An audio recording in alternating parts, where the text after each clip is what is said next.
Continuing to watch as the questions come in and we head to our panel. Every day until November 2nd, we're taking your questions and getting answers in our new America's Asking Town Hall.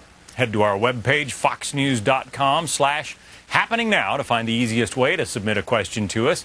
And we ask that you try to keep it short so we can get to as many of them as possible. Because that's what we want to do. And we welcome our panel today. Bernard Whitman is a former pollster for President Bill Clinton. Chip Saltzman is a former campaign manager for Mike Huckabee. And Bob Cusack is a managing editor for the congressional newspaper, The Hill. Welcome to you all. And Bernard, we'll start with you with that question from Scott Ferguson on health care reform, because we're really seeing a lot of questions about health care. Why do you think we're seeing the reaction where a lot of our viewers are saying that they're seeing a lot of their rates going up instead of going the opposite direction?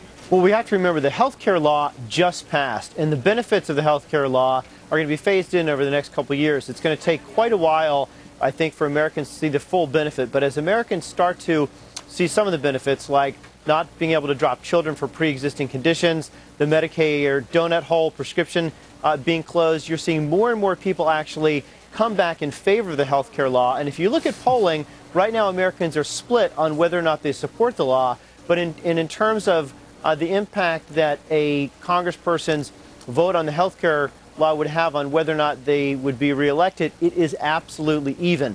The issue in this election ultimately is going to be jobs in the economy. It's not going to be health care. And to the extent that there are about 10% of voters who are going to vote on health care, it cuts both ways. You know, it's interesting, not just voting on health care, but also just voting on whether a candidate is a true Democrat, a true Republican, or a true conservative. And Chip, this is a good question for you. I'm seeing a couple questions come up on our board, but including this one from Tim Roberts. Chip, what is a true conservative? How would you define that during this midterm season?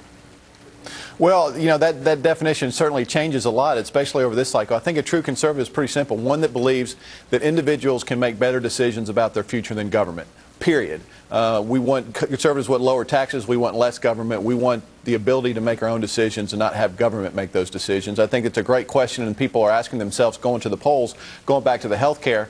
Democrats believe that government can make better decisions about your health care than individuals. Republicans believe you should be able to make those own decisions, and I think that's why the health care bill matters this cycle, because a lot of people are going to vote against their member of Congress who voted for it and for their members that voted against it. You know, Bernard, can I just get a quick comment from you on that?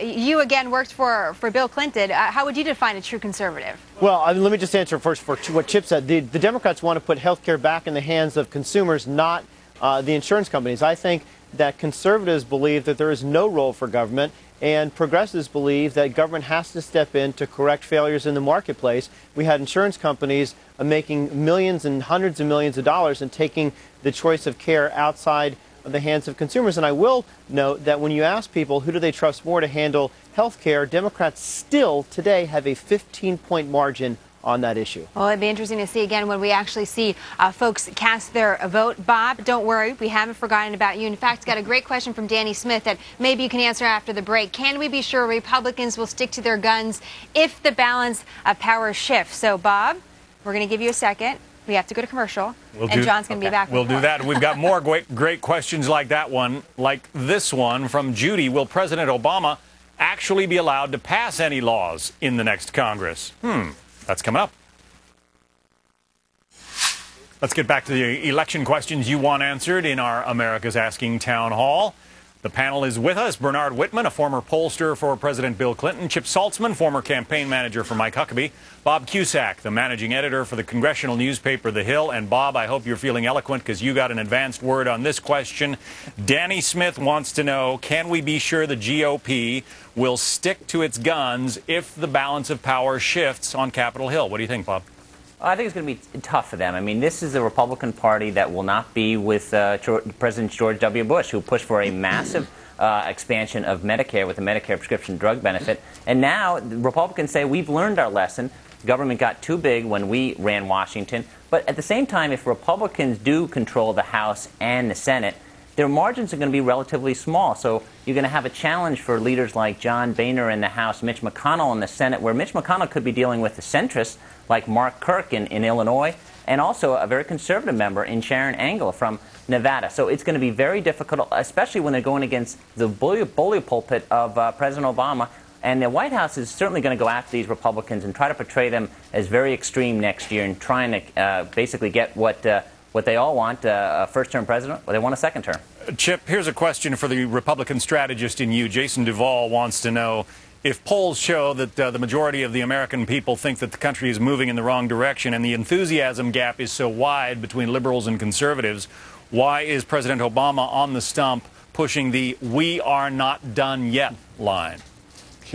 Yeah, I'm not sure if I was running the White House, and again, they don't call me very often, I wouldn't keep him at Camp David a little longer. But as we've seen, he's going into states only where he's done extremely well, because there's not many marginal districts out there that he would be welcome. And I can guarantee you that Democrats in seats that he barely won or barely lost are not inviting him. And kind of one of those things, if he showed up, I'm sure they would not be available right now, because he's not exactly probably top on their surrogate list. I can tell you in Tennessee, none of the Democrats running for office would welcome Barack Obama in Tennessee right now. Bernard, very quickly, a question about, aren't we just kicking the can down the road from David Cease when it comes to the Bush tax cuts? No, not at all. This is one of the most fundamental issues that we have to address as a nation. That is, do we give tax cuts to 97% of hardworking Americans who desperately need that money and will go out and spend it and help fuel this economy, because 2/3 of all spending is driven by consumers? Or do we mortgage ourselves, borrow $700 billion from China so we can give an extra tax cut to millionaires and billionaires, which doesn't make any sense? All right, we're going to leave it there. Bernard, Chip, Bob Cusack, thank you all. Thank you. Thank you.